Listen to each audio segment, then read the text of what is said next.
अस्सलाम वालेकुम, welcome to HNK live. कैसे हैं सब? तो मैंने कहा जी आपको पहले दिखा देते हैं कि मेरा पुराना घर कैसा था। और यहाँ स्टेयर्स से हम ऊपर आते थे और आते ही जो है ना ये किचन था। और किचन जो है ना वो मेरा बिल्कुल छोटा सा था। मैं साइड पे एक और टेबल सी लगवा के जो है ना उसके ऊपर स्टोव रख लिया था ताकि जो है मुझे आसानी हो जाए। और ये किचन में ही बस एक विंडो थी और इसको खोल के जो है ना वो बाहर मार्केट वाली साइड पे जो है ना वो खुलती थी ये विंडो। और ये हमारी बाइक्स वगैरह खड़ी थी ऑफ़िस की। तो ये सारा जो है ना मार्केट का एरिया था। अंधेरा था, रात को बनाई थी मैंने ये वीडियो। और होप सो आपको अच्छा लगेगा मेरा छोटा सा व्लॉग। अच्छी लगे वीडियो तो लाइक कर दीजिएगा, चैनल पर नहीं हो तो चैनल को कर लीजिएगा सब्सक्राइब। ये हॉल कह लें इसे, ये जो भी कह लें, यहाँ पे थोड़ी सी जगह थी कि एक चारपाई के बाद दूसरी चारपाई यहाँ पे नहीं आती थी। तो यहाँ पे मैंने फ्रिज रखा हुआ था और साथ ही जो था ना वो वॉशरूम था। इसकी तकरीबन चौड़ाई जो थी ना वो चौड़ाई इसकी 11 फुट थी मैक्सिमम बना के।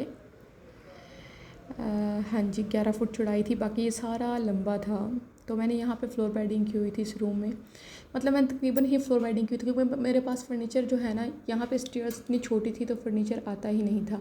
ये पहले एक पूरा सीधा एक लंबा कमरा था, सिर्फ आर्च बनी हुई थी। तो हमने जो यहाँ पे ना ऐसे वो लगवा के ना शीट्स लगवा के तो इसको रूम बनाया था, अलग अलग किया था, 2 रूम्स बनाए थे इसको। यहाँ पे ड्रेसिंग की उन्होंने जगह बनाई हुई थी पर अल्लाह के हुक्म से शीशा नहीं लगा इसको। हम 2 साल रह के आ गए और शीशा जो है वो नहीं लगा। और मैं जो है ना मेकअप वाले किसी भी चीज़ से ना तो शीशा मतलब वही यूज़ कर लेते थे हम लोग।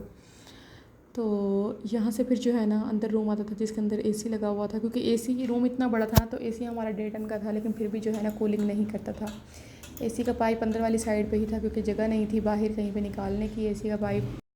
तो यहाँ पे भी जो है ना मैंने गद्दा लगा के ना फ्लोर बेडिंग की हुई थी यहाँ पे। और वहाँ पे जो है ना वो पलंग सा था बिल्कुल लोहे का ना, इसके ऊपर जो सर्दियों में मैं एक गद्दा इसके ऊपर डाल देती थी और गर्मियों में एसी की वजह से ना जो हम यहाँ पे लगा लेते थे गद्दा।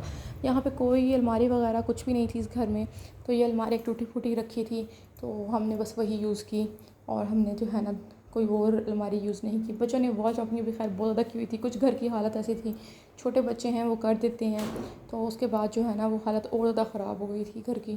तो फिर अब तो जो ये है ना कि मतलब मैं बिल्कुल ही जो है ना रहती थी, डिस्टर्ब रहती थी कि मतलब मुझे जाना है यहाँ से, मुझे निकालो। वेंटिलेशन का कोई सिस्टम नहीं था। दिन को रात को हर वक्त सिर्फ लाइट्स चलती थी, कोई पता नहीं था कब रात हो गई है कब दिन हो गया। तो ये मेरा छोटा सा घर था और ये स्टेयर्स नीचे से आती थी और ये जाती थी ऊपर, क्योंकि ऊपर सिर्फ छत थी। और फिर मैंने यहाँ से पैकिंग शुरू कर ली थी और सामान निकलना शुरू हो गया था। तो ये मेरी फूफो का बेटा भी है और हमारे पास ऑफ़िस में ही होते हैं। तो बड़ा मतलब बहुत अच्छा बच्चा है सच्ची में, मेरे लिए ना सच्ची बहुत ज़्यादा मेरा हेल्पर रहता है ये। तो ये बेचारा काम करा था सारा, इसने सारी पैकिंग करवाई मेरे साथ, सारी शिफ्टिंग करवाई। तो यहाँ पे जो है ना मैं डब्बे वगैरह से लेके कार्टन्स लेके ना और उसको पैक करवाई थी चीज़ों को कि तुम पैक करो। तो अब जो है ना खैर से सामान पैक होना शुरू हो गया है। तो ये देखें जी मैंने इस जो है ना खाली कर ली हैं। तो यहाँ पे खैर ये किचन जो है ना बड़ा स्पेशियस था।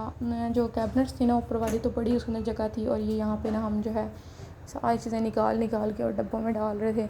और ये देखें बड़े बड़े शॉपर्स हम लोगों ने पैक कर लिए कि बस जल्दी जल्दी से यहाँ से ना हमने जाना है। और हालत देखें घर की क्या होने वाली थी।